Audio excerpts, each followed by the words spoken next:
সূরা ফাতিহাতে একটাই মাত্র চাওয়ার আয়াত আছে। আমরা আল্লাহর কাছে কি চাইবো বান্দা শুনে নাও। বান্দা যখন বলেন আলহামদুলিল্লাহি রাব্বিল আলামিন, যাবতীয় প্রশংসার মালিক তিনি, যিনি জগৎ সমূহের রব আমার আল্লাহ, ওর মাঝখানে জবাব দেন আমার বান্দা আমার প্রশংসা করছে। এরপরে যখন বান্দা বলেন আর রহমানির রহিম, আয় আল্লাহ আপনি চরম পরম দয়ালু মেহেরবান, তখন আমার আল্লাহ বলেন আমার বান্দা আমার সিফাত বর্ণনা করছে। এরপরে বান্দা যখন বলে ই মালিকি ইয়াউমিদ্দিন, আয় আল্লাহ আপনি কিয়ামত দিবসের মালিক, তখন আমার আল্লাহ বলেন আমার বান্দা আমার ক্ষমতা বর্ণনা করছে রে, এবং আমার ক্ষমতা স্বীকার করে নিয়েছে।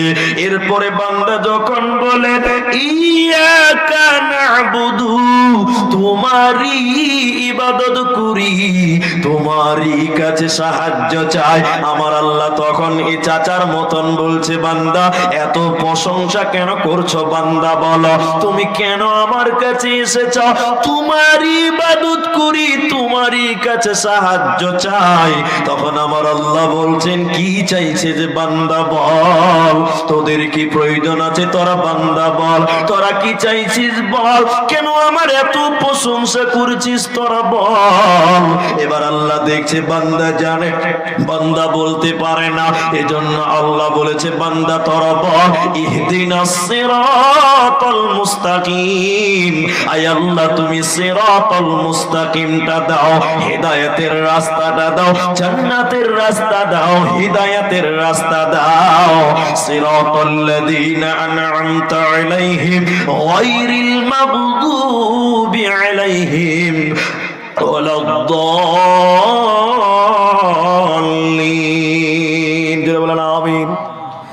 এই কথাটা আল্লাহকে বলছি, আল্লাহ তাদের রাস্তাটা দাও যারা হেদায়েত পেয়েছে, যারা কামিয়াব হয়েছে, সফল হয়েছে, ওদের রাস্তাটা আপনি দেন, আর তাদের রাস্তা দিয়েন না যারা গোমরা হয়েছে, পথভ্রষ্ট হয়েছে, যারা পাপী লোক, ওদের রাস্তাটা আল্লাহ আপনি দিয়েন না।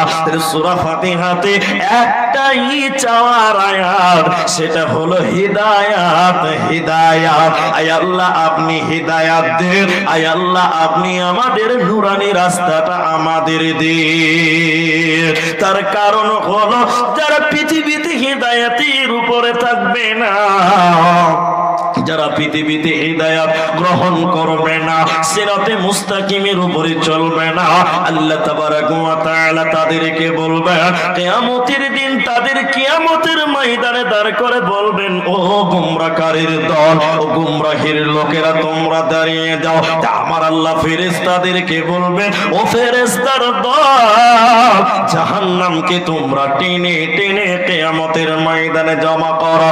যারা হিদায়াত গ্রহণ করেনি, সোনালী রাস্তা যারা গ্রহণ করেনি, ওদেরকে আল্লাহ লাঞ্ছিত করবেন, অপরাধী অপমান করবেন। আমার আল্লাহ জাহান্নামকে ফেরেশতাদের টানে টেনে নিয়ে আসতে বলবেন, ফেরেশতারা টেনে টেনে জাহান্নামকে কিয়ামতের ময়দানে হাজির করবেন। আর আমার আল্লাহ এবার বলবেন তোরা দেখলে জাহান্নাম, হাযিহি জাহান্নামুল্লাতী কুনতুম তুআদুন, এটাই সেই জাহান্নাম যে জাহান্নামের ব্যাপারে তোমাদের পৃথিবীতে ওয়াদা দেওয়া হয়েছিল। অতএব যারা পৃথিবীতে সিরাতুল মুস্তাকিম গ্রহণ করবে না, হিদায়াত যারা গ্রহণ করবে না, মরার পর কিয়ামতের দিন তাদের শাস্তি দিবেন, অপমান করবেন, লাঞ্ছিত করবেন আল্লাহ, জাহান্নামে দিবে। এদের কোনো উপায় রবে না, রবে না, রবে না। এই জন্য তোমাকে হিদায়াত চাইতে হবে আল্লাহর কাছে, হিদায়াত চাইতে হবে, হিদায়াত, জান্নাত চাইতে হবে, হিদায়াত। কেন? এবার দেখি, হিদায়াত চাইতে হবে আল্লাহর কাছে, কিন্তু হিদায়াতের মালিক আল্লাহ ঠিক আছে, কিন্তু হিদায়াত গ্রহণ করতে হবে কোরআন থেকে। কোথা থেকে বলেন? কোরআন থেকে হিদায়াত গ্রহণ করতে হবে। আল্লাহর নবী বলেছেন মানিত্তাবাল হুদা বিগাইরিল কোরআন আদাল্লাহুল্লাহ। কোরআন বাদ দিয়ে যদি কেউ কোথাও হেদায়েতের জন্য যায় ও তো হেদায়েত পাবেই না, বরং আল্লাহর নবী বলেছেন আদাল্লাহুল্লাহ, আল্লাহ নিজে তাকে গোমরা করবে। বলেন নাউজুবিল্লাহ। তাহলে কোরআন থেকে মানুষকে হেদায়েত নিতে হবে।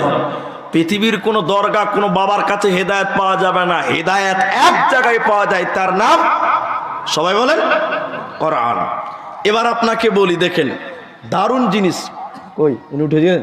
কোরআনটা আমাকে দেন একটু দয়া করে, কষ্ট করে। আপনাকে আমি বলি, এই কোরআন আপনাকে হেদায়েত দিতে হবে এই কোরআন থেকে। এই কোরআন নবীজি বলছেন হেদায়েত দিতে পারে, আর আল্লাহ বলছেন হুদাল্লিন নাস। আর আল্লাহ বলছেন তোমাদেরকে হেদায়েত দিবেন আল্লাহ। আল্লাহর কাছে তোমরা হেদায়েত চাইবে, আর এই কোরআনকে তোমরা অবলম্বন করবে, তোমরা হেদায়েতের উপরে অবিচল থাকবে। পৃথিবীর কেউ কাউকে হেদায়েত দিতে পারে না। শুধু কেউ না, নবীও পারে না। হেদায়েতের মালিক একমাত্র একচ্ছত্র মাত্র আল্লাহ। আল্লাহ ছাড়া কেউ হেদায়েত দিতে পারে না। দেখবেন আল্লাহ নবীকে যখন কাফেরেরা মারছেন, দেখেন এদিকে দেখেন, আল্লাহ রসুলকে যখন পাথর নিক্ষেপ করে রক্তাক্ত করছেন, আল্লাহ নবীর বাবা নাই, আব্বাজান নাই, রক্তমাখা শরীরে কাঁপতে কাঁপতে কাঁপতে কাঁপতে আবু তালেবের সামনে এলেও আবু তালেব এত ভালোবাসতেন নবীকে, নবীজির রক্তমাখা চেহারা দেখে বলেছিলেন, বেটা মোহাম্মদ তুমি বলো কে তোমার গায়ে রক্ত বের করেছে, বলো তার বংশ বুনিয়াদকে আরবের মুখে রাখবো না, বলো তার নাম। আমার দিলে আঘাত লেগেছে। নবীজি বলেছিলেন, চাচা আমাকে কি রক্ত বের করেছে তার বংশ উদ্ধার করতে হবে না, আমাকে যে মেরেছে তার বদলা আপনাকে নিতে হবে না, আপনি শুধু জবানে একবার বলেন লা ইলাহা ইল্লাল্লাহ। বলাতে পেরেছে? বলাতে পেরেছে? পারেনি। এত মহব্বতের হওয়ার পরেও বিশ্ব নবী তাকে হিদায়াত দিতে পারেনি। শুধু তাই নয়, যেদিন সে মৃত্যু শয্যায় সজ্জিত হয়, যেদিন সে মৃত্যু পথে পতিত হচ্ছেন, সেদিন আল্লাহর নবী তার চাচাকে বলেছিলেন, চাচাজি একবার তুমি কলেমা পড়ে ঈমান নিয়ে নাও, তোমাকে কি করে জাহান্নাম থেকে ঠেকাতে হয় সেটা আমি দেখে নিব। তুমি খালি হিদায়াত গ্রহণ করো, কালেমা পড়ে তুমি ঈমান গ্রহণ করো। সঙ্গে সঙ্গে আবু জাহাল উতবা সাইবা যারা সেখানে ছিল, তারা বলছে, ও আবু তালেব বিদায় বেলা তুমি কি বংশকে কলঙ্কিত করতে চাও? বিদায় বেলা তুমি কি কালেমা পড়তে চাও? আবু জাহালের কথা, এই মুনাফিক মুশরিকদের কথা শুনে ঈমান আনলো না। সে বলেছিল, বাতিজা তোমার বিদায়ের বেলা এই কথাটা আমি মানতে পারলাম না। এত চেষ্টা নবীজি করেছে কিন্তু পারেননি। এইজন্য আল্লাহ তাবারাক ওয়া তাআলা বলছে, ও নবী মুহাম্মদ তুমি শুনে নাও, ইন্নাকা লা তাহদি মান আহবাবতা। তুমি ভাবছো যাকে চাইবো হেদায়াত দিব, কোনদিন হেদায়াত পাবে না, পাবে না। তুমি চাইছো তোমার চাচা হেদায়াত পেয়ে যাও, আমি আল্লাহ যদি না চাই কোনদিন হেদায়াত পাবে না। অতএব নবীকে এত ভালোবেসেছিল, নবীজির বিপদের সঙ্গী ছিল, এত মহব্বতের হওয়ার পরে নবীজি তাকে হেদায়াত দিতে পারেনি, পারেনি, পারেনি। কেন? হেদায়াতের মালিক একমাত্র আল্লাহ। আর হেদায়াতের উপরে চলতে গেলে তোমাকে পৃথিবীতে কোরআনকে মেনে চলতে হবে, যেহেতু আল্লাহ বলেছে হুদাল্লিন নাস। এই কোরআন মানুষকে হেদায়াত দিতে পারে। কিন্তু দুঃখের বিষয় কি, আজকে মুসলমান, আমরা মুমিন মুসলমান, এই কোরআন আমরা যদি মেনে চলি আমরা সফল হব, হেদায়েতের উপরে থাকবো, কিন্তু আমরা মুসলমান সেই কোরআন থেকে বিমুখ হয়ে গেছি। নাউজুবিল্লাহ বলেন। এই কোরআন থেকে বিমুখ আমরা। আগামী মাসে রমজান আসছে, এই মাসে রমজান আসছে, 22-23 তারিখ থেকে রমজান। রমজান মাসে আমরা কোরআন তেলাওয়াত করি, বাকি 11 মাসের খবর নাই। আমার কিছু মা চাচি আছে, তাদের অভ্যাস এই রমজানে সকাল বিকাল দুপুর রাত্রি অল টাইম কোরআন পড়ে পড়ে 17 খতম করবে, আর বাকি 11 মাসে কোরআনের সঙ্গে কোনো সম্পর্ক থাকে না। আরেকটা জিনিস কি, এই কোরআন থেকে মানুষকে হেদায়েত নিতে বলেছেন আল্লাহ, কিন্তু দুঃখের বিষয় হলো অনেক লোক এই কোরআন থেকে হেদায়েত না নিয়ে এই কোরআন দিয়ে তাবিজ নিচ্ছে, তাবিজ ব্যবহার করছে। করছে না? হেদা বলেন, করছে না? করছে। আর আমার মতন কিছু টুপিওয়ালা আর আমার মতন কিছু পাঞ্জাবি আর শেরওয়ানি বলারা, তারা এই কোরআন দিয়ে মানুষকে হেদায়েত না দিয়ে মানুষকে তাবিজ দিচ্ছে। মানুষেরা ভাবছে মুলবিদের তাবিজে বেশি বেশি কাজ হবে। মনে করছে না? কি বলছেন, মনে করছে না? আপনাকে আমি একটা বলি, বেশি না একটা বলি। মানুষ মনে করে মুলবিরা পাঞ্জাবি পড়েছে, টুপি পড়েছে, ওরা যদি তাবিজ দেয় কোরআন থেকে তাহলে কাজ হবে না, তো হবে কার? আমার মতন কিছু টুপিওয়ালা তারা এই তাবিজ দিচ্ছেন, কোরআন দিয়ে মানুষকে হেদায়েত না দিয়ে তাবিজের ব্যবসায় নেমেছে। আল্লাহর কসম, ওয়াল্লাহি আল্লাহর কসম, আপনার একটা কাজে লাগবে। এখন মাধ্যমিক পরীক্ষা চলছে না? মেট্রিক পরীক্ষা শেষ হয়ে গেছে মনে হয় নাকি? আজকে শেষ। মাদ্রাসা বোর্ডে এখনো মাধ্যমিক পরীক্ষা চলছে। একটা খেপা ছেলে, আপনাদের সমাজের একটা ছেলে, মনে করেন আপনার আমাদের সমাজের মাদ্রাসার হেড মুলবি। আচ্ছা বলেন, আপনারা একটু কথা বলেন, হেড মুলবি মানে সব সত্য, ওর কাছে তো আর কোনো ভুল হতে পারে না, পারে কি? বলছে হ্যাঁ পারে না। হেড মুলবি দ্বারা ভুল হতে পারে না? অবশ্যই পারে, ও মানুষ তো। এটা হেড মুলবির কাছে গেছে, দেখেন কোরআনকে আমরা কোন জায়গায় নিয়ে গেছি, আল্লাহ যে কারণে পাঠিয়েছে বিকৃত ঘটিয়ে দিয়েছে। ছেলেটা মেট্রিক দিবে, মাধ্যমিক দিবে, ছেলেটা যে বলছে মৌলানা, বলে কি হয়েছে? বলে একটা তাবিজ দেন। কিসের তাবিজ নিবি? বলছে আমি মাধ্যমিক পরীক্ষা দিব কিন্তু আমার পড়া মনে থাকে না। আচ্ছা ওইরকম কিছু ছেলে আছে না সমাজে? হ্যাঁ না বলেন, আছে না? নাই? আছে, অনেক আছে। তো হেড মৌলানা তখন বলছে যে 501 টাকা লাগবে। কত লাগবে বলুন না রে বাবা? 501। ওরা পরে 1 টাকা জুড়বে, মানে 1 টাকা না দিলে তাবিজ দিবে না। জি, হেড মুলবিকে বলছে হ্যাঁ 501 কেনা 1001 চাইলেও পাবেন, মাধ্যমিক যদি ভালো নাম্বার হয়। দেবে কি দেবে না মানুষ? কত চুরি করে এখন চাকরি নিচ্ছে। জি, তো এবার হেড মুলবি তাবিজ লিখতে লাগলো। এদিকে দেখেন, আল্লাহর কসম আমি নিজে সাক্ষী, আমি তখন ছাত্র, ফার্সির ছাত্র, তাবিজ লিখছে মাদ্রাসার রুমে, তাবিজ লিখছে, উর্দু কোরআনের আয়াত আর কোরআনের নকশা লিখছে। লিখে ছেলেটাকে সামনে বসালো, ওকে দেখাচ্ছে। এবার কোরআনের ওই লেখার পর ওই কাগজটিকে নিয়ে তাবিজের ভিতরে ভরে দিল। ওই ছেলেটার সামনে এরকম ফুটছে, এত জোরে মুখ লড়াচ্ছে। ও ছেলে ভাবছে ওরে বাপরে কি দোয়া পড়ছে। আসলে এটা দোয়া না, ওটা ইংরেজিতে দোয়া পড়ছে, ওটা বোম্বাইয়ের দোয়া, এদেশের দোয়া না। ও ছেলে ভাবছে বিশাল দোয়া রে বাবা, এত। ও বলছে ভাই হাই ভোল্টেজ দোয়া চলছে, আসলে ওটা ইংরেজিতে দোয়া চলছে, যার কোনো মানেই নাই। এবার ছেলেটাকে তাবিজ দিল, আল্লাহে আল্লাহর কসম তাবিজ দিয়ে বলছে 501 টাকা দাও। ছেলেটা খুশি হয়ে 501 টাকা দিয়েছে। কে দিবে না বাপ? যদি ভাবে যে মাধ্যমিকে নাম্বার পাবো, দিবে না মানে? অবশ্যই দিবে। ছেলেটা যখন টাকা দিল, হেড মুলবি কি বলছে আপনি ভালো করে শুনেন। হেড মুলবি তখন ছেলেটাকে বলছে, রে বেটা তুমি আজ থেকে একটু রাত জেগে মন দিয়ে পড়াশোনা করবা, তোমার পড়া মনে থাকবে। আচ্ছা আপনারা বলুন তো, আছড়ার মুসলমান, কোন ছেলে যদি রাত জেগে মন দিয়ে মাধ্যমিকের আগে পড়াশোনা করে, ওই ছেলেটার পড়াশোনা ভালো হবে কি হবে না? না তাবিজ লাগবে? এমনি হবে। কেউ যদি রাত জেগে মন দিয়ে পড়ে, ওর এমনি পড়ে মনে থাকবে, ওর জন্য আবার তাবিজ লাগবে না। ও খেপা ছেলে বলছে আরে মুলবি তাবিজ দিয়েছে, ফার্স্ট ক্লাস নাম্বার হচ্ছে। আরে ভেড়া, তুই রাত জেগে পড়েছিস বলে তোর নাম্বার জুটেছে। এই মুলবিরা আমার মতন, আমি নিজেদেরকে বলছি, আমার মতন কিছু টুপিওয়ালা আর আমার মতন কিছু পাঞ্জাবি জুব্বাওয়ালা এই কোরআন দিয়ে ব্যবসা করে খাচ্ছেন। আর আল্লাহর কসম বিশ্বনবী বলছেন এই কোরআন তোমাদের জন্য হেদায়েতের জন্য দিলাম। কোরআন মানুষকে কি দিতে পারে? হেদায়েত। আল্লাহ তাবারাক ওয়া তাআলা এই কোরআনতে আল্লাহ তাবারাক ওয়া তাআলা বলেন, ও নবী মুহাম্মদ তুমি শুনে নাও, ইন্নাকা লা তাহদি মান আহবাবতা ওয়ালাকিন্নাল্লাহা ইয়াহদি মান ইয়াশা। তুমি যাকে চাইবে হেদায়েত পেয়ে যাবে ভাবছো, না কোনোদিন হতে পারে না। এটা তোমার নয়, ওটা আমার ব্যক্তিগত ব্যাপার।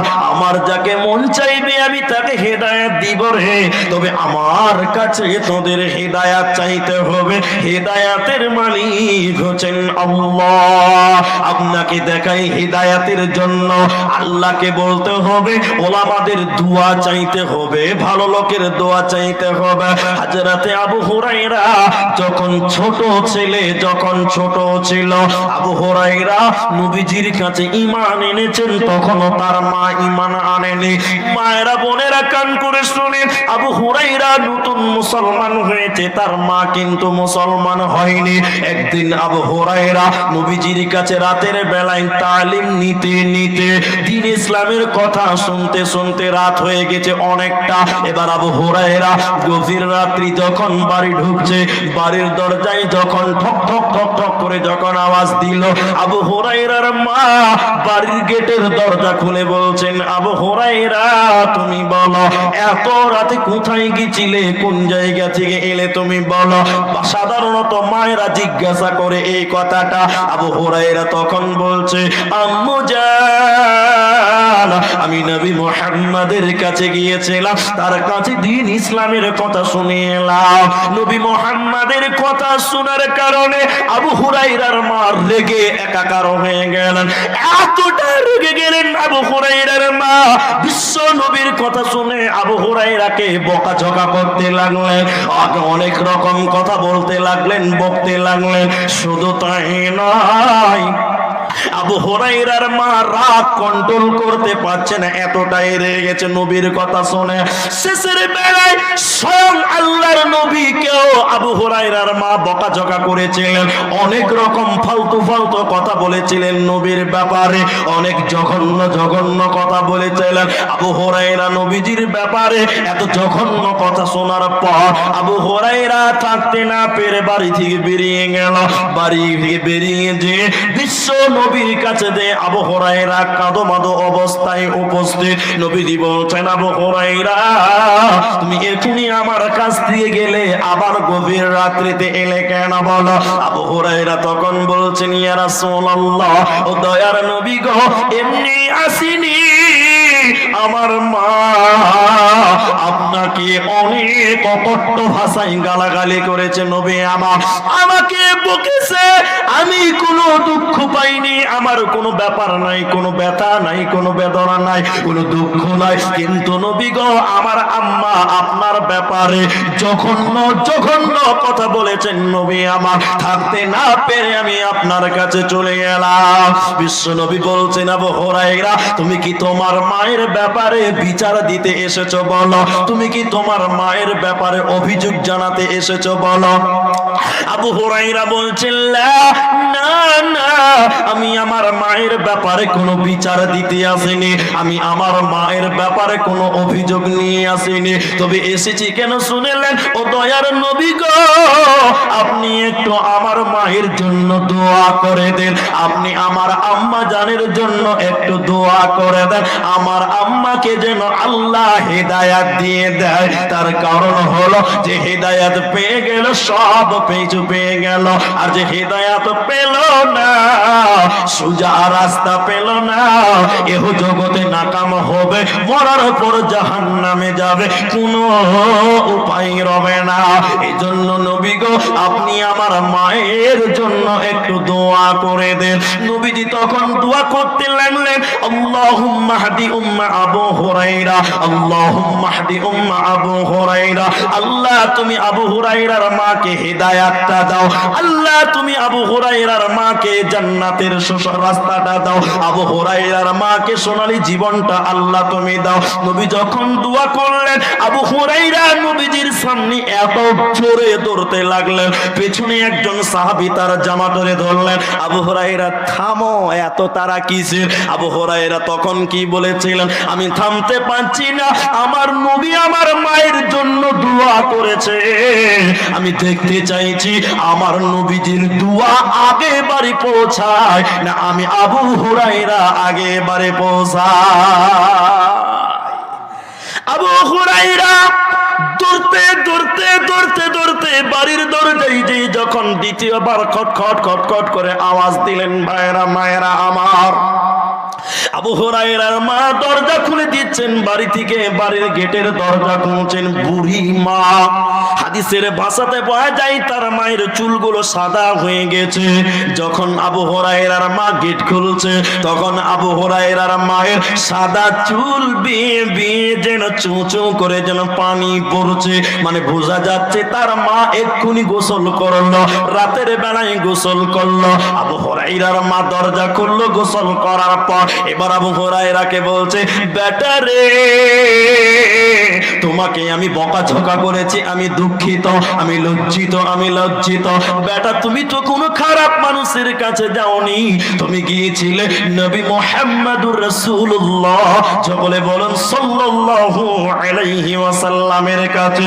বেটা তুমি সে ভালো মানুষের কাছে গেছো, আমি তাকে বকাঝকা করে ভুল করেছি, তুমি আমাকে তার কাছে নিয়ে যাও, আমাকে তুমি ঈমান দাও, আমাকে তুমি ঈমান দাও। আবু হুরায়রা তাকবীর আল্লাহু আকবার বললেন আর বললেন, আমার চাইতে নবীর দোয়া আল্লাহ আগে পৌঁছিয়েছে। অতএব বন্ধুরে, কোন গোমরাহী মানুষের জন্য দোয়া করা যেতে পারে, আল্লাহ তুমি তাকে হেদায়েত দাও, কিন্তু কেউ কাউকে হেদায়েত দিতে পারে না। হেদায়েতের মালিক একজন, তিনার নাম জুড়ে বলেন আল্লাহ। এজন্য আল্লাহ বলেছে, ও নবী মুহাম্মদ লাস্তা আলাইহিম বিমুসাইতির, তোমাকে আমি দারোগা বানিয়ে পাঠাই নাই, তোমাকে আমি লাঠি দিয়ে পাঠাই নাই যে মানুষদেরকে পিটিয়ে পিটিয়ে তুমি হেদায়েত দিবে, এটা কোনোদিন সম্ভব হবে না, হবে না, হবে না। এজন্য মানুষেরা যদি দুনিয়াতে কামিয়াব হতে চাও, মরার পর জান্নাতে যেতে চাও, এই দুনিয়াতে আল্লাহর কোরআনের রাস্তা গ্রহণ করো, হেদায়েতের রাস্তা গ্রহণ করো, নচেত কিন্তু বাঁচার উপায় রবে না, রবে না, রবে না। যদি কোরআন হাদিস না মানি জীবনে, কি হবে গমি তোর পরে। যদি কোরআন হাদিস না মানি জীবনে, কি হবে গমি তোর পরে।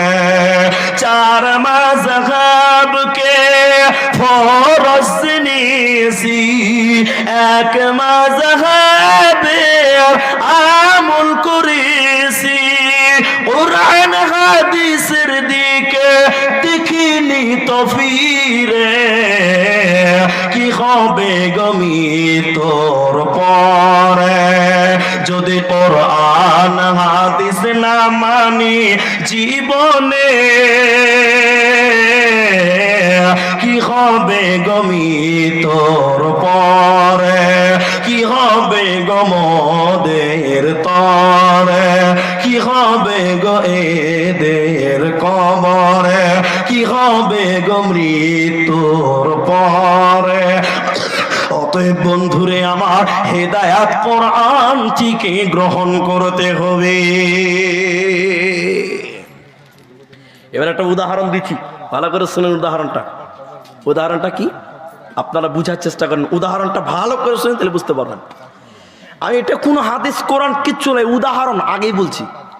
তো একজন আল্লাহর ওলি, উনি আল্লাহর সঙ্গে কথা বলেন, এটা আল্লাহর ওলি, ও আল্লাহর সাথে কথা বলেন, এইরকম ওর পাওয়ার। আগেই বলছি এটা হাদিস কোরআন না, উদাহরণ বানিয়ে বানিয়ে বলছি। তো একদিন আল্লাহর ওলি চললো আল্লাহর সঙ্গে কথা বলতে, পাহাড়ে উঠবেন, যাচ্ছে এমন সময় একটা শুকর, শুকর বুঝেন আপনারা? হ্যাঁ না বলুন, শুকর বুঝেন না? এই কাদাতে নোংরাতে একদম শুকর একটা আছে। তা আল্লাহর ওলি যখন যাচ্ছেন আল্লাহর কাছে কথা বলতে, এই শুকর বলছে, ও আল্লাহর ওলি, তুমি কোথা চললে গো? বলছে, আমি আল্লাহর কাছে যাচ্ছি, কিছু কথা আছে, একটু সমস্যা সমাধানের জন্য যাই। তখন আল্লাহর ওলিকে কি বলছে শুকর দেখেন, এই তুমি আল্লাহর কাছে যাচ্ছ? বলে হ্যাঁ। ভাই আমার একটা প্রশ্ন, অনেক দিনের প্রশ্ন জমানো আছে আমার মনে, এই প্রশ্নটা আল্লাহকে করিও তো, আমি একটু হালকা হতে চাই। তো তোর আবার কিসের প্রশ্ন রে? বলে আল্লাহকে তুমি গিয়ে বলিও যে তুমি কি এমন আল্লাহর ভালো কাজ করেছিলে, তোমাকে আল্লাহ সৃষ্টির সেরা মানুষ বানিয়েছে, শুধু মানুষ না তার বন্ধু বানিয়েছে, ওলি বানিয়েছে। আমি শুকর কি খারাপ কাজ করেছিলাম আল্লাহ আমাকে কাঁদাতে নোংরাতে ড্রেনে ফেলে রেখেছে? এই প্রশ্নটা তুমি আল্লাহকে করিও। তো ও বলছে ঠিক আছে করবো। এবার আল্লাহর ওলি চলে গেলেন আল্লাহর কাছে, কথাবার্তা যা হওয়ার হয়ে গেল। এবার চলে আসছেন আল্লাহ বলছে তোকে কেউ কিছু বলেনি? বলছে আল্লাহ মাফ করেন, ভুলে গেছি, মানুষ তো। বল কি বলেছে? তখন বলছে আল্লাহ এটা শুকর তোমাকে প্রশ্ন করেছে। বলে কি প্রশ্ন? আল্লাহ কিন্তু জানে, তারপর ওর মুখতে শুনতে চাইছে। এটা উদাহরণ আগে বলছে আবার। তো বলছে যে আল্লাহ আমি কি ভালো কাজ করেছিলাম তুমি মানুষ বানিয়েছ? শুধু মানুষ না, সৃষ্টির সেরার মধ্যে তুমি আমাকে আবার তোমার বন্ধু বলে গ্রহণ করেছ। আর শুকর তুমি কি এমন তোমার পাপ করেছিল আল্লাহ, তুমি তাকে ড্রেনে পচা একদম পেশাব পায়খানাতে ফেলে রেখেছ। আল্লাহ বলছেন শুকরকে যে বলবি এটা আমার ব্যক্তিগত ব্যাপার, আমার নাম সামাদ, আমার নাম সামাদ, আল্লাহুস সামাদ, এটা আমার ব্যক্তিগত ব্যাপার। কাকি ইঁদুর বাঁদর কুকুর শিয়াল ভেড়া মানুষ গাধা বিড়াল কাকে কি বানাবো এটা আমার ব্যক্তিগত ব্যাপার। এই ব্যাপারে যে প্রশ্ন করে বলে দিবি চামড়া থাকবে না, এটা তার উত্তর। ঠিক আছে আল্লাহ বলে, ও তো পিয়ন, ও তো খবর নিয়ে গেছে, আবার নিয়ে আসবে। চলে আসছে। এবার আল্লাহ বলছে থাম, আচ্ছা আমি শুকরকে একটা প্রাইজ দিব। সুবহানাল্লাহ বলেন। শুকরকে প্রাইজ দিবেন আল্লাহ আপনি? বলে হ্যাঁ। কি কোনো মাল নয়, তুই শুকরকে যে বলবি তুই কি মানুষ হতে চাস? তুই আল্লাহর কাছে যা চাইবি তাই পাবি। তুই শুকরকে খেয়ে দিলি যে বলবি তুই কি কিছু চাস আল্লাহর কাছে? তুই যা চাইবি খালি বল রব্বানা, আল্লাহ কবুল করে নেবে। তুই মানুষ হতে চাইলে মানুষ হবি, ডাক্তার হতে চাইলে ডাক্তার হবি, ইঞ্জিনিয়ার হবি, এমএলএ হবি, এমপি হবি, প্রধানমন্ত্রী হবি, টাকাওয়ালা পয়সাওয়ালা করোড়পতি ব্যবসায়িক যা চাইবি তাই পাবি, খালি বল রব্বানা বাস। তবে শুকরকে একটা শর্ত দিবি, তবে একটা শর্ত আছে। কি? ও যদি মানুষে কেঁদে কেঁদে মরে যায় আমি আল্লাহ তাকে হেদায়াত দিব না। কি দিব না? বলো না রে বাবা, হেদায়াত দিব না। যাই খবরটা দিবি। এবার আল্লাহর ওলি চলে আসছে। আল্লাহর ওলি কে দেখে বলছে? শুকর বলছে কই আল্লাহর ওলি, খবর? খবর খুব খারাপ।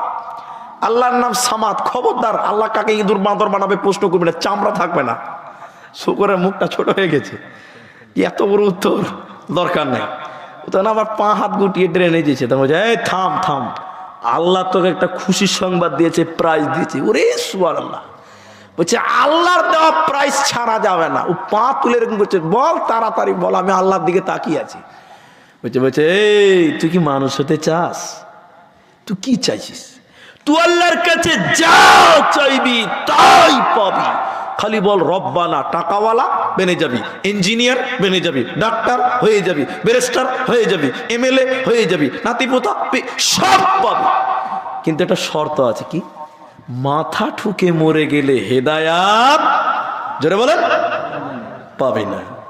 যখন এই কথা বলেছে শুকর সঙ্গে সঙ্গে পা তুলে বলছে ও আল্লাহর ওলি আর দোয়া করতে হবে না,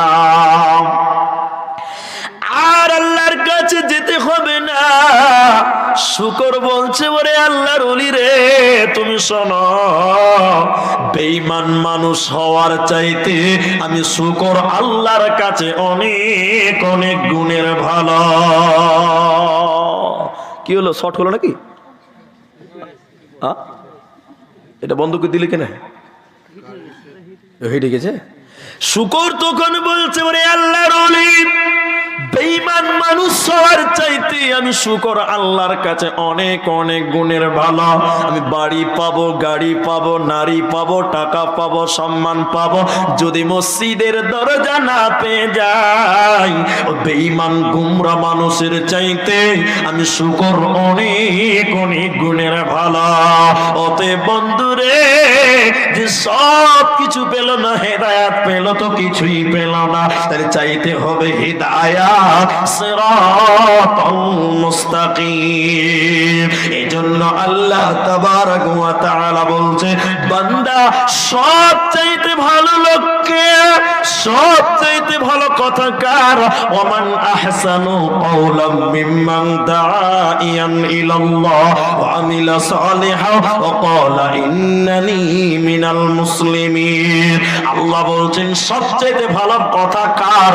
কার কথাটা সবচেয়ে দামি হতে পারে? শুনে নাও, যে লোকটা কথা বলে মানুষকে ডাকে দাইয়ান ইলাল্লাহ, আল্লাহর দিকে ডাকে, হিদায়াতের দিকে ডাকে, আল্লাহর দ্বীনের দিকে ডাকে, ওয়া আমিলা সালিহান, এবং সে নিজেও ভালো কাজ করে, ও ক্বালা, এবং সে নিজে বলে ইন্নানি মিনাল মুসলিমিন, আমি হলাম আত্মসমর্পণকারী, আমরা হলাম আত্মসমর্পণকারী, আমি হলাম মুসলিম।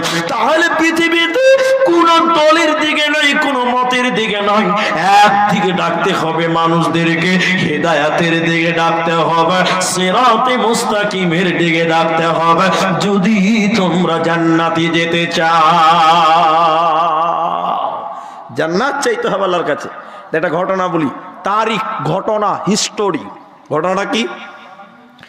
মদিনাতে সাহাবীদের দুইটা ভাগ ছিল, একটা ছিলেন আনসার আর একটা ছিলেন মুহাজির।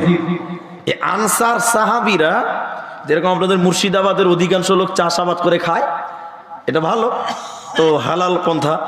তো আনসার সাহাবীরা চাষ করতেন, এরা চাষি ছিলেন, চাষ করতে ভালোবাসতেন। ঘটনা শুনেন, এটা ইতিহাস। কি?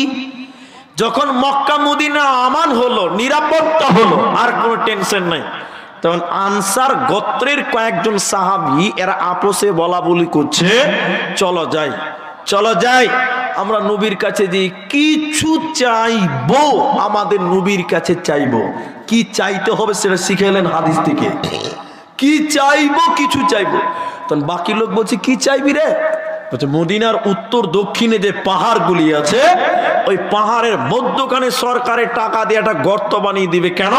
দুদিকের পানি এসে যেন ওই গর্ততে জমা হয়ে যায়, বৃষ্টির পানি, যেহেতু মরুভূমির মাটি, ওই গর্ত থেকে একটা ড্রেন বানাতে বলবো। আমাদের এই আছড়ার মাঠে মাঠে বানিয়ে দিবে নালি, যেন জমানো পানিগুলো আমরা নালি দিয়ে নিয়ে নিয়ে চাষ করতে পারি। তখন আনসারের বাকি সাহাবীরা বলছে তোর বুদ্ধি খুব ভালো, চল আমরা নবীর কাছে যাব। বন্ধুরে আমার, এরা কয়েকজন আনসার সাহাবী নবীজির দিকে যাচ্ছেন চাওয়ার জন্য, কিছু চাওয়ার জন্য। এরা কোথায় যাচ্ছেন, কেন যাচ্ছেন, পৃথিবীর কেউ জানে না, আল্লাহ জানে। এবার আল্লাহ তাবারাক ওয়া তাআলা বলেন, জিবরাইল তুমি যাও, তুমি যাও, এক্ষুনি আমার নবীর কাছে কয়েকজন আনসার সাহাবী আছেন কিছু চাওয়ার জন্য। কি চাওয়ার জন্য আমি আল্লাহ জানি, কিন্তু বলবো না। তুমি আমার নবীকে গিয়ে এতটুকু বলে দাও, আজকে তারা যা চাইবে, যেটা চাইবে, আমি আল্লাহ মঞ্জুর করেছি, আমি আল্লাহ গ্রহণ করেছি। আমার নবী যেন তাদেরকে না বলে ফিরিয়ে না দেয়। জিবরাইল আমিন চলে এসে বললেন, ইয়া রাসূলুল্লাহ, ও দয়ার নবী গো, এক্ষুনি আপনার কাছে কয়েকজন আনসার সাহাবী আছে। কেন আসছেন? কিছু চাওয়ার জন্য।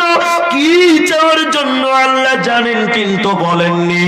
তবে আল্লাহ বলেছে ওরা আজকে যেটা চাইবে, যা চাইবে, আল্লাহ তাদের চাওয়ার ব্যাপারে মঞ্জুর করেছে। আপনি নবী যেন তাদের না বলে ফিরিয়ে দেবেন না। জিবরাইল যখন চলে গেলেন, কিছুক্ষণ পর মসজিদে নববীর গেটে কয়েকজন আনসার সাহাবীর দেখা।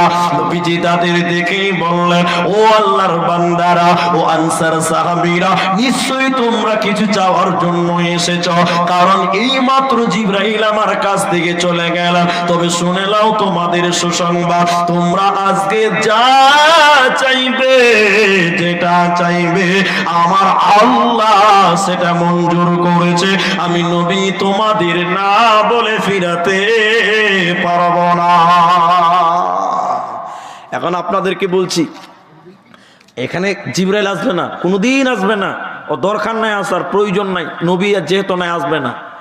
তারপরেও বলছি, মনে করেন আপনাদের এই লোকটিকে দেখে আল্লাহকে ভালো লেগেছে, ভালো লাগবে না? অবশ্যই লাগবে। তো ভালো লাগার কারণে বলছেন, ও আছড়ার লোক, তোমরা এত কষ্ট করে এত রাত অব্দি বসে আছো, আমাকে দেখে ভালো লেগেছে, ভালো লাগবেই, লাগবে কি লাগবে না? হ্যাঁ না বলে? এই ভালো লাগার কারণে আল্লাহ বলছেন তোরা এখন যা চাইবি তাই পাবি। কি চাইবেন বলেন? কি চাইবেন? জান্নাত। আপনি হেদায়েত চাইবেন। আর কে কি চাইবেন বলেন? আপনারা কিছুই চাইবেন না? হ্যাঁ, কেউ কেউ বলছে যে বিয়ে হয়নি, একটা বউ হলে ভালো হবে। হ্যাঁ, সুযোগটা ভালোই মিলেছে। কি চাইবেন ওইটাও আমরা জানি না। হেদায়েত চাইবেন, জান্নাত চাইবেন, একই দিকে চলে গেলাম। আলহামদুলিল্লাহ। সাহাবীরা বলছে রে সুবহানাল্লাহ, আল্লাহ কবুল করেছে। আর ওই নালি আর ড্রেন কূপ টুপ বাদ, ওগুলা লাগবে না, বাদ তালাক দিয়ে দেবো, লাগবে না, দরকার নেই। ইয়া রাসূলুল্লাহ, ও দয়ার নবী গো, সত্য কথা শুনেলেন। আমরা এসেছিলাম মদিনার উত্তর দক্ষিণে যে পাহাড় গুনি আছে, ওই পাহাড়ের মধ্যখানে সরকারি টাকা দিয়ে একটা ড্রেন বানান, যেন পানিগুলো জমা হয়ে যায়। ওই থেকে একটা ড্রেন আমাদের মাঠের উপর দিয়ে দিয়ে দেন সরকারি টাকা দিয়ে। বলে কেন? ওই পানিগুলো ড্রেন দিয়ে নিয়ে যখন যেন চাষ করতে পারে। তবে যখন শুনলাম আল্লাহ রাজি হয়ে গেছেন, বিধাই ও দয়ার নবী গো, ওই নহরটা, ওই নালীটা, ওই কূপটা, আমাদের ড্রেনটা আর পৃথিবীর বুকে লাগবে না। আমি আল্লাহর কাছে আপনি দোয়া করে দেন, ওই নহরটা, ওই কূপটা, ওই নালীটা আমাদের জান্নাতের ভিতরে কুল কুল কুল কুল করে যেন বইয়ে দেওয়া হয়। এর মানে সাহাবীরা পরোক্ষভাবে জান্নাত চেয়ে নিলেন। জান্নাতে কারা যাবে? যারা এই জান্নাতে কারা যাবে? যারা দুনিয়াতে হেদায়েতের উপরে থাকবে। দেখবেন আবু সুফিয়ান, আবু সুফিয়ান কে বলেন তো? নবীর শ্বশুর, নবীজির শ্বশুর। জি, আবু সুফিয়ান রসুলের শ্বশুর। ঘটনাটা আপনাকে বলি। আচ্ছা, নবীর আরেকজন চাচা ছিলেন, তার নাম আমির হামজা। নাম শুনেছেন আপনারা? ওই আমির হামজার কলিজা চিবিয়েছিলেন একটা মেয়ে ছেলে, তার নাম হিন্দা। তার নাম হিন্দা। তো রসুলের চাচার কলিজা চাবিয়েছিলেন হিন্দা, কিন্তু সেই হিন্দা আবার হেদায়েত পেয়েছিলেন। পায়নি? শুধু হেদায়েত না, হিন্দা নবীর শাশুড়ি হয়েছিলেন। কি হয়েছিলেন? শাশুড়ি। শোনেন ঘটনাটা কেমন করে হলো, কেমন করে শাশুড়ি হলো। দেখেন হেদায়েতটা কেমন করে হিন্দা পেল। আগে ওদের তো আর কোনো পর্দা নাই, কাফেরদের পর্দা ছিল না। এবার হিন্দা একদিন মেয়ে তো বাড়িতে ভিতরে ঘর গোছাগুছির কাজ করছে, ঝুল ঝাড়াঝাড়ি কাজ করছে। আর হিন্দার স্বামীর বন্ধু বাড়িতে এসে, ওদের তো পর্দা নাই, ওর স্বামীর নাম ধরে ডেকেতে হিন্দা শুনতে পায়নি। তো হিন্দা ঘরের পেছন দিকে মুখ করে পরিষ্কার করছে, আর হিন্দার স্বামীর বন্ধু ঘরে ঢুকে গেছে। এবার হিন্দার স্বামী যখন বাড়িতে ঢুকছে, তখন হিন্দার স্বামীর বন্ধু ঘর থেকে বাড়াচ্ছে। হিন্দা কিন্তু জানেই না যে তার স্বামীর বন্ধু ঘরে ছিল, হিন্দা জানেই না। তো হিন্দা যখন, হিন্দার স্বামী যখন বাড়িতে ঢুকছে, তো দেখছে যে হিন্দা এবং তার বন্ধু একই ঘরে থেকে বেরিয়ে আসছে। তো তার মনে কি সন্দেহ জাগবে না? কি জাগবে না? আমার স্ত্রী খারাপ, একই ঘরে আমার বন্ধু আর আমার স্ত্রী, সন্দেহ জাগবে কি দেবে না? হিন্দার স্বামী তখন বলতে লাগলো, দেখেন হিদায়াত কেমন করে পেল। হিন্দার স্বামী তখন বলতে লাগলো, হিন্দা খারাপ, হিন্দা খারাপ, হিন্দা খারাপ না পাক, কিন্তু হিন্দা জানে না তার স্বামীর বন্ধু বাড়ি এসেছিল।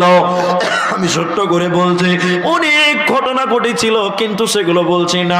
হিন্দা বারবার বলছে আমি জানি না। হিন্দার স্বামী সেটা মানবে না। সেই জামানায় কাহিন ছিল, আপনার কিনা জিনের মাধ্যমে যাচাই করতে পারত। দুই পক্ষ, হিন্দার বাবার বাড়ি এবং হিন্দার স্বামীর বাড়ির লোকেরা বলল, অমুক গ্রামের একজন কাহিম আছে, কবিরাজ আছে, সে জিনের মাধ্যমে যাচাই করতে পারে হিন্দা ভালো না খারাপ, এটা যাচাই করতে পারবে। এবার যাচাই করতে যাবে অমুক দিন, হিন্দাকে নিয়ে চলে গেল, দুই পক্ষের লোক চলে গেল।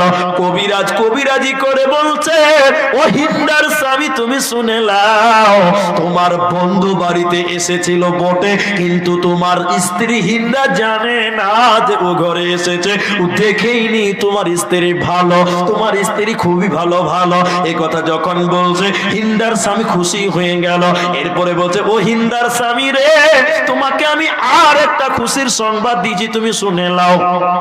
হিন্দার গর্ভে একটা বীর যোদ্ধা সন্তান হবে, এটা তোমাকে সুসংবাদ দিলাম। এবার তারা বাড়ি এলো। হিন্দার স্বামী এবার বলছে হিন্দা ভালো ভালো ভালো ভালো, হিন্দা তুমি আমার সঙ্গেই থাকবে।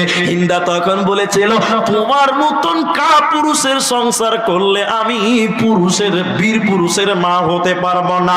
হিন্দা এবার তার স্বামীকে তালাক দিল। আবু সুফিয়ানের সঙ্গে বিয়ে হয়ে গেল। আবু সুফিয়ানের ঔরসে হিন্দার গর্ভে যে বীর যোদ্ধা সন্তান জন্ম নিয়েছিলেন তিনি হলেন ইমাম মুআবিয়া রাদিয়াল্লাহু তাআলা আনহু। তিনি বীর যোদ্ধার মা হয়ে গেলেন। তাহলে হিন্দা এক সময় রাসূলের চাচার কলিজা চাবিয়েছিলেন, অপর সময় নবীজির সাহাবীর স্ত্রী হয়েছিলেন। শুধু তাই নয়, নবীজির শাশুড়িতে পরিণত হয়ে গেছিলেন, ইমাম মুআবিয়ার মা হয়ে গেছিলেন। তাহলে হিদায়াত একমাত্র আল্লাহ দিতে পারে, কাকে কখন কিভাবে দিবে পৃথিবীর কেউ জানে না। মক্কার সঙ্গে মদিনার ঝগড়া শুরু হয়েছে, আর মক্কার লোক একটু বদমাস, মক্কার লোকের একটু বদমাস, মদিনার লোকের একটু শান্ত। যারা হজ করেছেন তারা জানেন মদিনাতে শান্তি আছে এখনো, আজও। মক্কার লোকের একটু উচ্ছৃঙ্খল, তারা সীমা লঙ্ঘন করেছে। মক্কার সঙ্গে মদিনার একটা ঝগড়া শুরু হবে, যুদ্ধ শুরু হবে। মক্কার লোকেরা বলছে এই যুদ্ধটা বন্ধ করতেই হবে। তা কি করে করবি? বলে মোহাম্মদকে ঠেকা, মোহাম্মদ সঙ্গে ঠেকা। বলে ওর কাছে যাবে কে এখন ঠেকাতে? তখন মক্কার লোকেরা বলছে আবু সুফিয়ানকে পাঠাও। বলে কেন? আবু সুফিয়ান রসুলের শ্বশুর, রসুল জামাই, জামাইয়ের কাছে শ্বশুর যে যদি হাত ধরে বলে বাপজি যুদ্ধটা বন্ধ করতে হবে, বন্ধ হবে কি হবে না? হয়ে যাবে। তখন বলছে তাহলে আবু সুফিয়ানকে পাঠাও। আবু সুফিয়ান তখন ঈমান আনে নাই। আবু সুফিয়ান চলে গেল মদিনায়। রসুলের এতটি স্ত্রী, 9টা স্ত্রী তখনও আছে। যে বলছেন মদিনাতে, হাগো উম্মে হাবিবার ঘর কোনটা? উম্মে হাবিবা মায়েরা, নবীরা কি স্ত্রীর নাম উম্মে হাবিবা? বলছে উম্মে হাবিবার ঘর কোনটা? তার মদিনার লোক বলছে তুমি এই গুলি দিয়ে যে ডান দিকে যে দক্ষিণ দিকে মুখ করে যে গেটটা পাবে ওইটাই উম্মে হাবিবা রসুলের বিবির ঘর। ঠিক আছে। আবু সুফিয়ান গেলেন, বেটির দরজাতে বলছে বেটি। উম্মে হাবিবা বলছে কে? বলে আমি তোর বাপ। গেট খোল মা। গেট খুলে দিয়েছে। শোনেন, ও চলে গেছে আবু সুফিয়ান কোথায়? বেটির বাড়িতে যে খাটে বসেছে, বিছানাতে গদি পাড়া আছে, চাদর টাদর পাড়া আছে। যখন বসেছে বাপ কেথার উপরে বসেছে গদিতে, আপনার কেন সে যেমন যাই ছিল গদি টদি যা ছিল, বিছানাতে বসে। তখন ওর মেয়ে উম্মে হাবিব বলছে আব্বা উঠেন তাড়াতাড়ি, উঠেন তাড়াতাড়ি, উঠেন তাড়াতাড়ি, উঠেন তাড়াতাড়ি, উঠেন। আবু সুফিয়ান বলছে আমি কি আগুনের বসলাম নাকি রে বাবা? এরকম করে কেন বলছে? তাড়াতাড়ি উঠলাম। যখন আমি উঠলাম, আমার মেয়ে উম্মে হাবিবা বিছানাতে যা চাদর টাদর পাড়া ছিল টান দিয়ে হটিয়ে দিল, ফাঁকা করে দিল, একদম তক্তা কাঠের উপরে। এবার বলছে আব্বা আপনি বসেন, আপনি বসেন। আচ্ছা বলুন, আপনার শ্বশুর আপনার বাড়ি এসছে, আর আপনার স্ত্রী যদি আপনার গদি হটিয়ে দিয়ে আপনার শ্বশুরকে বলে আপনি কাঠের উপরে বসেন, এটা সম্মান হলো না বেজ্জতি হলো? বেজ্জতি হলো। তো বেটি বাপকে বলছে বসেন, এবার বসেন। তখন আবু সুফিয়ান বলছে বেটি রে, আমি তোমার বাবা, তুমি আমাকে বেজ্জত করছো বেটি আমার। এবার উম্মে হাবিবা বলছেন তুমি আমার বাপ, তাই তোমাকে বসতে দিয়েছি, না হলে তোমাকে ঢুকতেই দিতাম না। সুবহানাল্লাহ বলেন। ঈমান দেখেন তাদের। কেন বেটি রে কেন? এবার তার বেটি উম্মে হাবিবা আবু সুফিয়ানকে বলছে বাবা, মক্কার যারা গরিব মানুষ তারা সত্য বুঝলো, ঈমান আনলো। মক্কার যারা উঁচু শ্রেণীর লোক তারা ঈমান আনলো, সত্য বুঝলো। যারা নিচু মানের লোক তারা সঠিক বুঝলো, ঈমান আনলো। ব্যবসায়িকরা ঈমান আনলো, কৃষকেরা ঈমান আনলো। আর আবু জাহর তুমি কোন এমন মানুষ, আবু সুফিয়ান তুমি কোন নেতার বেটা নেতা, তোমার কেন এখনো সঠিক বুঝে আসছে না? তুমি কেন এখনো হেদায়াত গ্রহণ করছো না? তুমি কেন এখনো কোরআন বুঝতে পারছো না? সঠিকটা বুঝতে পারছো না? মক্কার গরিবেরা ঈমান আনলো, মক্কার বড় লোকেরা ঈমান আনলো, মধ্যবিত্তরা ঈমান আনলো, সঠিক বুঝলো, হেদায়েত পেল। আর আবু সুফিয়ান তুমি কোন নেতার বেটা নেতা, তুমি আমার বাপ, তোমার কেন এখনো সঠিক বুঝাচ্ছে না? আবু সুফিয়ান তখন মাথা ঘুমাতে লাগলো, বেটি তো সঠিকই কথা বলেছে। তিনি বাড়ি চলে গেলেন, ফিরে গেলেন মক্কা।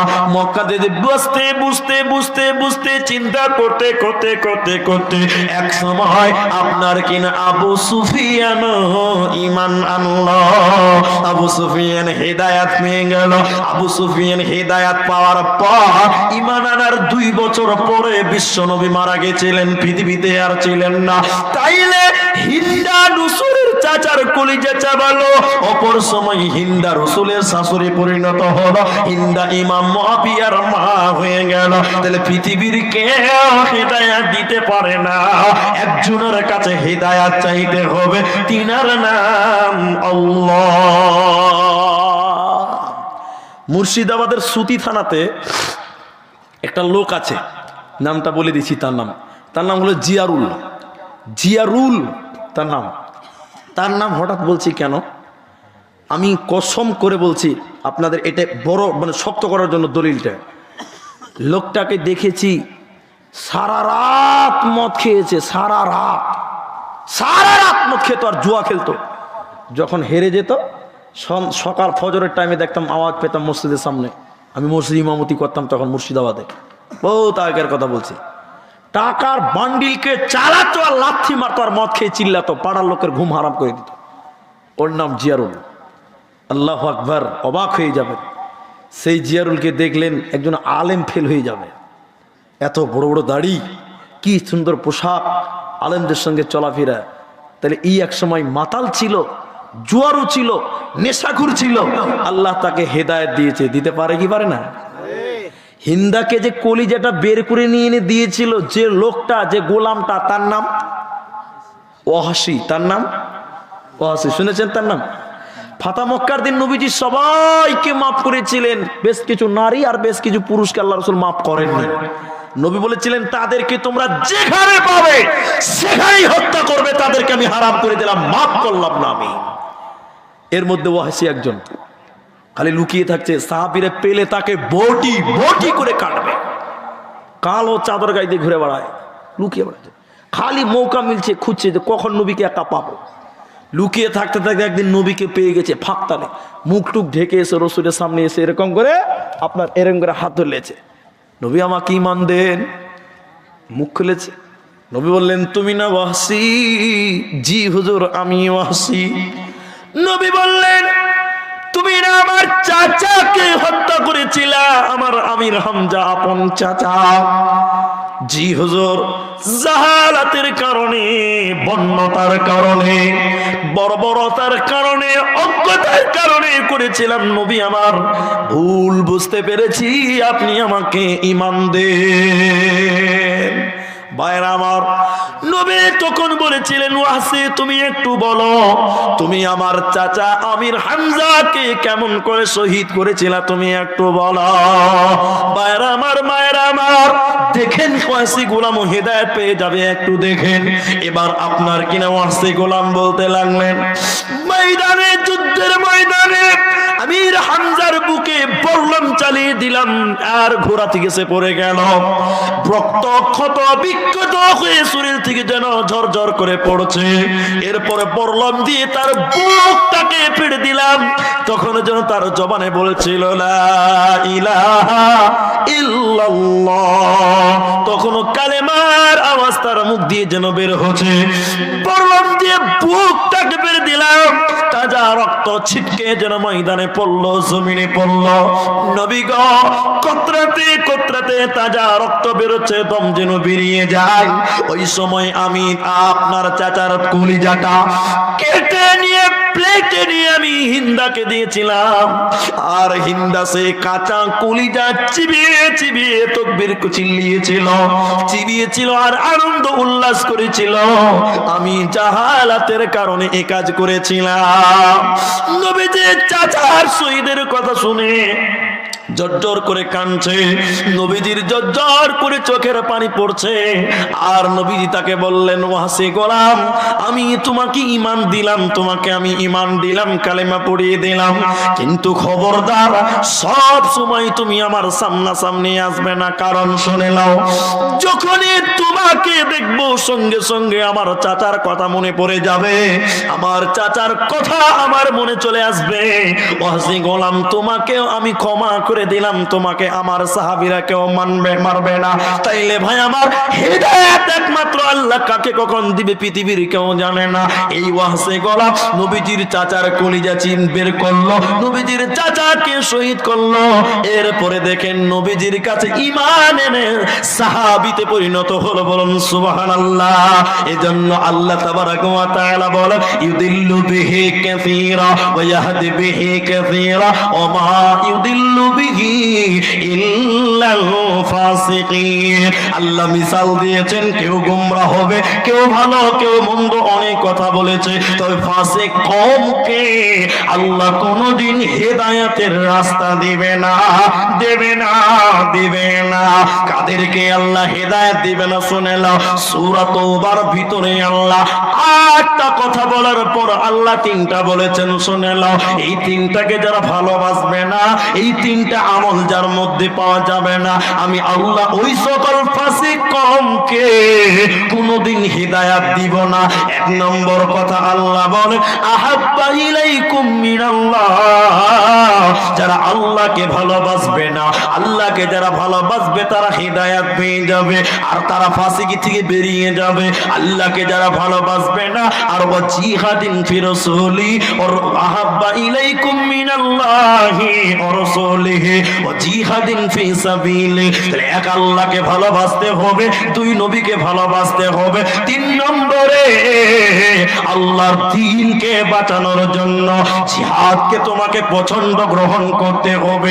এই 3টা যারা গ্রহণ করবে না, এই 3 থেকে যারা বিমুখ হয়ে যাবে, ও ফাতারাব্বাতু হাত্তা ইয়াতিয়াল্লাহু বিআমরিহি, আল্লাহ বলছেন অপেক্ষা করো, আমার চূড়ান্ত ফয়সালা আসা পর্যন্ত অপেক্ষা করো। ওয়াল্লাহু লা ইয়াহদিল কওমাল ফাসিকিন, আল্লাহ এই ফাসিক কওমকে, ফাসিক লোককে আল্লাহ কোনদিন হিদায়াত দিবে না, জান্নাতের রাস্তা পাবে না, পাবি না, দিবে না। কি করলি তুই ভাবে এসে, মায়া চলে গেলি ফেসে, আজরাইলে সে ধরবে কোসে, কে বাঁচাবে তোর প্রাণ।